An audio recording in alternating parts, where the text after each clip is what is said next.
if you met her 20 years ago, you might say she's very blunt.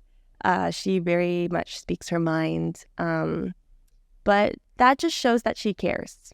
She's a very loving person, and she will only say what she thinks if she really cares about you and she wants to see you do better. Isn't that something that should be considered normal? Yeah, like honestly, I mean, perhaps because I grew up in a Canadian culture and that's not the case that people speak their mind. People are they'll sugarcoat everything, they'll flatter you. And perhaps because I grew up in a school system that was the case.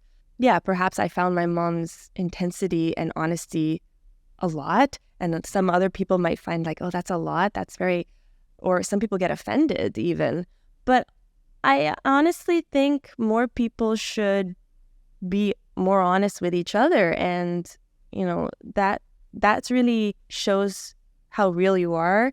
And you don't want to fake through life. You don't want to fake things. You want to be able to be honest, and that's how you build true relationship. And if that's what life is about, is community and relationships, then why would you fake yourself through that?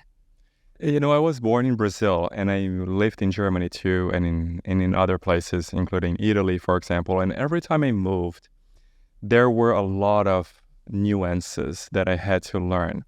And it's so easy to just complain. Oh, Canadians are like that. Oh, Germans are like that. Oh, Filipinos are like that.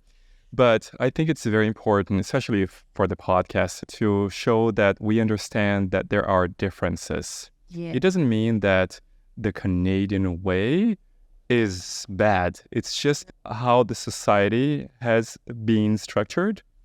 So people sugarcoat a lot, etc.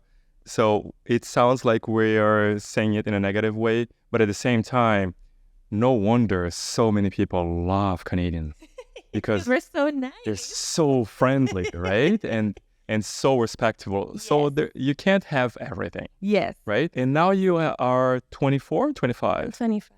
You're 25. So are you able to actually guide your mom and other people, for example, other immigrants, on this very complex society? And what tips would you give to someone who doesn't even know what Canadian society is like? Right. So there's that cultural difference between a Filipino culture, which is very much speak your mind, and that's how you grow close with somebody, is you're very honest, even if it's offensive, but that's the way it is.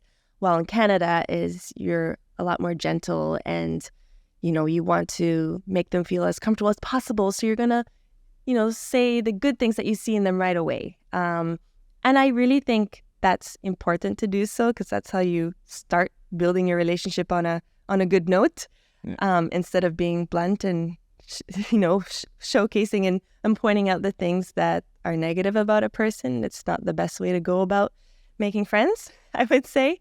When I was living with my family, there might be things that my mom would say, and I'm like, maybe you shouldn't say that to that person. They might be offended. And my mom understands now over the years of living here. In the beginning, when my dad would coach her through like, oh, don't say this, this is how you make friends here. It was hard for her because there's that huge cultural difference. The less you say, the better, right? Mm-hmm. Because you're going to ask questions, therefore you're going to get to learn more about the other person. Yeah. And you're taking less risks by saying things that might be inappropriate. That's right. Well, that's just it. Like, I think asking questions is the best way to go about getting to know somebody. People like talking about themselves. So if you want to get to know someone, instead of pointing out things, or you want to really get to know someone, you better ask questions. And so having questions ready for a person and letting the conversation naturally flow that way and make it about the other person and not yourself, that would be the biggest tip. Ask questions.